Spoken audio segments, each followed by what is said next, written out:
வச்சா press meet ஆயிடும். கொஞ்சம் கொஞ்சம் வேணா உங்களை அடிச்சுட்டு. அதாவது புரட்சி தலைவர் டாக்டர் எம்ஜிஆருடைய படம் எங்கள் வீட்டு பிள்ளை படம் பார்த்தீங்களா? அதில் வந்து நம்பியார் நினச்சிடுவார். அதில் 2 வேஷம் புரட்சி தலைவருக்கு. ஒன்று வீரன் வேஷம் ஒன்று ரொம்ப பயந்த சுபாவம் ஒன்று.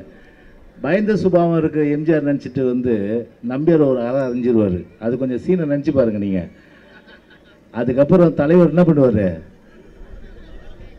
எழுந்து சாத்து வருவார். சாத்து லெஃப்ட்டு ரைட்டு வாங்குவார். அந்த மாதிரி தான் நம்ம லெஃப்ட்டு ரைட்டுன்னு எதிர்கட்சிகளை ஓடணும். செய்வீங்களா? கண்டிப்பா. நல்ல வேட்பாளர் நமக்கு சாம்பல், நம்முடைய கூட்டணி கட்சி வேட்பாளர், நம்முடைய பாட்டாளி மக்கள் கட்சியினுடைய இளைஞனுடைய தலைவர் அன்புமணி ராமதாஸ் அவர்கள் இங்கே வருகை தந்து பிரச்சாரத்தை இங்கே துவக்க இருக்கின்றார்கள். அதே போன்று நம்முடைய மாவட்ட இந்த கொடியை கொஞ்சம் ஒரு கோரிக்கை, இந்த கொடியை கொஞ்சம் இறக்கிட்டீங்கன்னா, ஏன்னா அந்த தெரு முனை வரைக்கும் நம்ம கூட்டம் இருக்குது, நம்ம டிவிலாம் வந்திருக்கிறாங்க, எல்லாம் கொஞ்சம் தெரியணும், கொஞ்சம் இறக்குங்க, அவ்வளோதான். கொஞ்சம் அந்த பக்கத்தில். நன்றி. பாட்டாளி மக்கள் கட்சியினுடைய தலைவர், நாடாளுமன்ற உறுப்பினர், இன்றும் உறுப்பினர், நாளையும் உறுப்பினர், நம்முடைய அருமை சகோதரர் அன்புமணி ராமதாஸ் அவர்களுக்கு என்னுடைய நன்றியை தெரிவித்து, நம்முடைய ஆற்றல் மிக்க மாவட்ட கழகத்துடைய செயலாளர் சத்யா அவர்களுக்கும், நம்முடைய இந்த தொகுதியினுடைய நாடாளுமன்ற உறுப்பினராக இருந்து நல்ல சேவைகள் செய்து இன்றைக்கு கழகத்துடைய வெற்றிக்காக தலைமையிட்ட கட்டளையை சிறப்பான முறையில் பணியாற்றி கொண்டு வருகின்ற நம்முடைய அருமை சகோதரர் திரு நாடாளுமன்ற உறுப்பினர் சார் விஜயகுமார் அவர்களுக்கும், அதே போன்று நம்முடைய பாட்டாளி மக்கள் கட்சியினுடைய மாவட்டத்தினுடைய செயலாளர் அருமை சகோதரர் ஏழுமலை அவர்களுக்கும், மற்றும் நம்முடைய தோளோடு தோள் நின்று சந்தர்ப்பவாத கூட்டணிக்கு சமாதி கட்டி அவற்றை வேரோடு வேறாக வீழ்த்திருக்கின்ற நம்முடைய கூட்டணி கட்சியை சார்ந்த அனைத்து நண்பர்கள், குறிப்பாக பாமக நண்பர்கள், பாஜக நண்பர்கள், தேமுதிக நண்பர்கள், அதே போன்று தமிழ் மாநில காங்கிரஸ் நண்பர்கள், அதே போன்று புதிய நீதி கட்சி நண்பர்கள், புதிய புரட்சி பாரத நண்பர்கள், அதே போன்று பல்வேறு தோழமை கட்சியை சார்ந்த ஏறக்குறைய 12 இயக்கங்கள் அனைத்து இந்திய அண்ணா திராவிட முன்னேற்ற கழக தலைமையில் இன்றைக்கு கூட்டணி அமைத்து திமுக தலைமையிலான சந்தர்ப்பவாத கூட்டணியை ஓட விரட்டி அடித்து இந்தியாவிற்கு ஒரு நிலையான ஆட்சி வேண்டும், பாரத பிரதமர் மோடி தலைமையிலே ஒரு நிரந்தர நிலையான ஆட்சி வேண்டும், தமிழ்நாட்டினுடைய உரிமைகள் முழுமையளவிற்கு நிலைநாட்டப்பட வேண்டும் என்ற வகையில் அனைத்து இந்திய அண்ணா திராவிட முன்னேற்ற கழக தலைமையிலான கூட்டணியிலே அங்கம் வகித்திருக்கின்ற அத்தனை இனிய நண்பர்களுக்கும், என்னுடைய பத்திரிகை துறை நண்பர்களுக்கும், என்னுடைய பெரியவர்களுக்கும், தாய்மார்களுக்கும், அன்பு சகோதரர்கள் அத்தனை பேருக்கும் முதற்கு என்னுடைய மகிழ்ச்சி கலந்த வணக்கத்தை நான் தெரிவித்துக் கொள்கின்றேன்.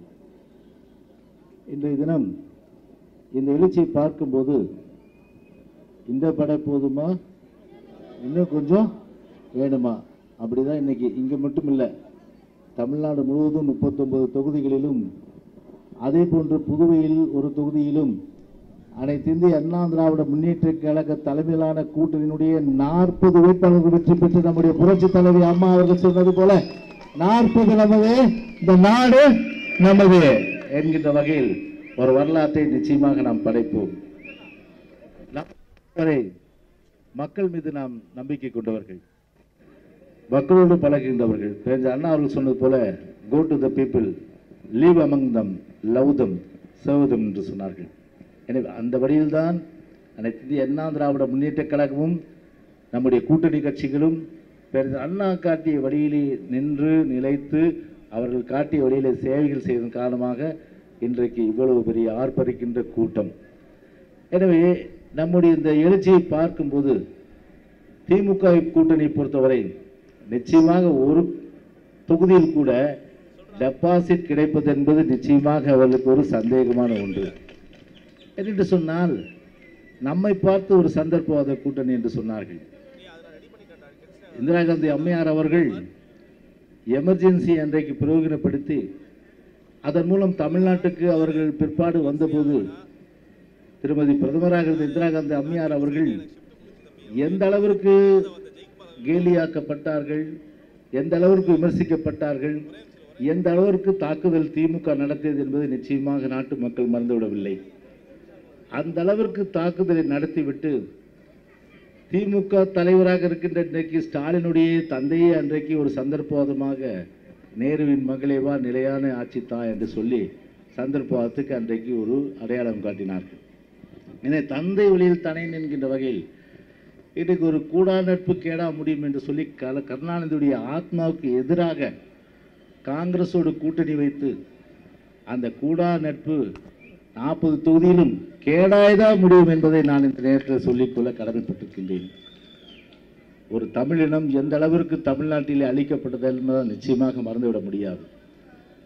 மத்திய அரசிலே 10 ஆண்டு காலம் அங்கம் வைத்துக் கொண்டு தமிழ்நாட்டை பால்படுத்தி முல்லை பெரியாறிலிருந்து கச்சத்தீவிலிருந்து அதே போன்று காவிரி நதி நீரிலிருந்து நீட் தேர்விலிருந்து முழுமை அளவிற்கு எல்லாத்துக்குமே முழுமை அளவிற்கு உரிமைகளை தாரை வார்த்து விட்டு இன்றைக்கு அவர்களோடு கை கோத்திருக்கிறார் என்று சொன்னால் இதை விட நிச்சயமாக ஒரு பச்சை துரோகம் உலகத்திலே இருக்க முடியாது. அப்படிப்பட்ட ஒரு சந்தர்ப்பவாத கூட்டணியை நிச்சயமாக தமிழ்நாட்டு மக்கள் தோலுரித்து காட்டுவார்கள்.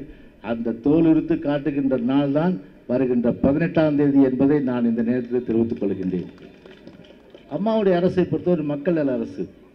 எனவேதான் நிதி நெருக்கடி இருந்த சூழ்நிலையும் கூட எவ்வளோ திட்டங்களை நாம் ஏழை எளிய மக்களுக்காக நாம் செய்து கொண்டிருக்கின்றோம். 1000 ரூபாய் பொங்கல் பரிசு கொடுத்து தப்பா? கிட்டத்தட்ட எல்லோருமே இன்றைக்கு தமிழ்நாடு இன்றைக்கு ஜாதி மத இனம் மொழி அத்தனையும் கடந்து 1000 ரூபாய் இன்றைக்கு அவர்கள் பரிசு வாங்கலாம் என்று சொன்னால், இப்போ பொங்கல் பரிசு கொடுத்தன்னு சொன்னால் ஒரு ஜாதி மதத்துக்கு அப்பாற்பட்டு நாம் அந்த தமிழ் இன பண்டிகைன்ற வகையிலே நாம் கொடுக்கின்றோம். அதை கூட போய் கோர்ட்டில் போய் நிறுத்தலாம். கோர்ட்டில் போய் சொல்லி வாங்கிட்டோம். 2000 ரூபாய் கொடுக்குறோம். 2000 ரூபாய் கொடுப்பதில் என்ன தவறு இருக்கின்றது? ஒரு வறுமை கோட்டிற்கு கீழே இருக்கின்றவர்கள் அவர்கள் பயன்பெற வேண்டும் என்ற வகையில் 2000 ரூபாய் கொடுப்பது என்ன தவறு இருக்கின்றது? அதுவும் போய் கோர்ட்டில் போய் நிறுத்திட்டான். இப்போ மூன்றாவது, இப்போ தேர்தல் அறிக்கையில் 1500 ரூபா சொல்லியிருக்கோம். மாதம் 1500 ரூபா வறுமை கோட்டிற்கு கீழே உள்ள குடும்பங்களுக்கு. எனவே மக்களிடத்தை சொல்லுங்கள், மக்கள் நல அரசு தேர்தலிலே அந்த வாக்குறுதியை நிச்சயமாக நிறைவேற்றுகின்ற ஒரு அரசாங்கம் நம்முடைய புரட்சி தலைவி அம்மாவுடைய அரசாங்கம். தேர்தல் முடிந்த பிறகு உங்களுக்கு வாக்குறுதிகள் நிச்சயமாக சொன்னபடி நிறைவேற்றுவோம். அது மட்டும் இல்லாமல் இந்த பெட்டிஷன் பார்ட்டி எந்த வகையிலாவது போய் கோர்ட்டுக்கு போய் நிறுத்தி விடலாம் என்று நினைத்து இன்றைக்கு மக்களுடைய மனதில் இன்றைக்கு விலகி இருக்கின்ற நிலைதான் இன்றைக்கு இருக்கின்றது. எனவேதான் அந்த சந்தர்ப்பவாத கூட்டணிக்கு சந்தர்ப்பவாதத்திற்கு ஒரு முற்றுப்புள்ளி வைக்க வேண்டும் என்ற நேரத்தில் கேட்டு இன்றைக்கு பார்த்தீங்க நீங்கள் துரைமுருகனுடைய அந்த மகன் இருக்கின்ற தொகுதியில் கிட்டத்தட்ட மொத்தம் 32 கோடி ரூபாய் இன்றைக்கு கைப்பற்றப்பட்டிருக்குது. அதான் நான் சொன்னேன். இன்னைக்கு 2 நாள் முன்னாடியே சொன்னேன். அவங்க அது தெளிவாயிடுச்சா? நான் பேட்டி கொடுத்தது உண்மையாயிடுச்சா? இப்போ 2 நாளைக்கு முன்னாடியே சொன்னேன். ப்ளூ ஸ்கை ஆப்ரேஷன் ஒரு ஆப்ரேஷன் பண்ணுறதுக்காக ஒவ்வொரு தொகுதியிலும் கிட்டத்தட்ட 100 கோடி 200 கோடி ரூபாய் ஒதுக்கீடு செய்து அங்கங்கே முக்கியமானவங்கிட்டெல்லாம் பணத்தெல்லாம் பதுக்கி வச்சது கண்டுபிடிக்கப்படணும் அப்படின்றது சொன்னேன். ஆனால் என்னாச்சு? துரைமுருகனுக்கு என்ன சொல்ல போகிறார்? இன்றைக்கி கிட்டத்தட்ட 32 கோடி ரூபாய் இன்றைக்கு ஒரே தொகுதியில் இருக்குது. 32 கோடி மட்டும் இல்லை, தமிழ்நாட்டில் 10,000 கோடி ரூபாய் இன்றைக்கு யாருடைய? திமுகவுடைய முன்னாள் அமைச்சர்கள் முக்கிய பொறுப்பினர்கள் அவருடைய இல்லங்களிலே அவருடைய வேண்டியவர்கள் வீட்டில் இருக்கின்றது. இது இன்கம் டேக்ஸ் விடக்கூடாது. இன்றைக்கும் சொல்கிறோம் நாங்கள். இந்த பணம் யாருடைய பணம்? 2G ஸ்பெக்ட்ரத்தில் அடித்த 1,86,000 கோடி ரூபாய். அந்த பணம்லாம் இன்றைக்கி வெளியே வருது இன்றைக்கி. எனவே மக்கள் இதை நிச்சயமாக உணர்ந்து கொள்ள வேண்டும். எனவே தான் ஒரு சந்தர்ப்பவாத கூட்டணிக்கு முடியிருக்கின்றவர்கள் நம்முடைய வாக்குகளை மாம்பழம் சின்னத்துக்கு அளித்து ஷியாம்பானுடைய குரல் நாடாளுமன்றத்திலே ஒலித்திடுகின்ற வகையிலே மத்திய சென்னையில் ஒரு வரலாற்றை படைக்க வேண்டும். இந்த தொகுதியை பொறுத்தவரை தயாநிதி மாறன் நிற்கின்றார். அவங்க அப்பா 1990 10 வருஷம் மேலே இந்த தொகுதியில் நின்று இருக்காது. என்ன திட்டங்கள் தமிழ்நாட்டுக்கு கொண்டு வந்தார்? பவர்ஃபுல் மினிஸ்டர், அப்போ சென்ட்ரல் மினிஸ்டர். ஒரு திட்டம் கூட கொண்டு வரல. அது மட்டும் இல்லாமல் தயாநிதி மாறன் வந்தார். அவர் ஏதாவது திட்டம் கொண்டு வந்தாரா? ஒன்றும் தெரியல. இன்னும் 2 பேருக்கும் ஒரே வித்தியாசம்னா அவங்க அப்பா சிரிக்க மாட்டார், இவர் அடிக்கடி சிரிச்சுன்னு இருப்பார். இதுதான் ஒரே வித்தியாசம். அது எனவே தொகுதிக்கு ஒன்றும் செய்யாத தொகுதி மக்களை பார்க்க முடியாதவர்களுக்கு ஒரு பாடம் புகட்டுங்கள். நாம் அழைத்தால் ஓடோடி வந்து நமக்கு உதவி செய்கின்ற ஷாம்பாலுக்கு மாமலம் சின்னத்தில் வாக்களித்து வெற்றி பெற செய்ய வேண்டும் என்று உங்களை வேண்டி விரும்பி கேட்டுக்கொண்டு இப்போது நம்முடைய அன்பிற்குரிய அருமை சகோதரர் டாக்டர் அன்புமணி ராமதாஸ் அவர்கள் இப்பொழுது உரையாற்றுவார்கள். இந்த வீடியோ உங்களுக்கு பிடிச்சிருந்தா ப்ளீஸ் லைக் அண்ட் ஷேர் பண்ணுங்க. மறக்காம எங்க சேனலை சப்ஸ்கிரைபும் பண்ணுங்க.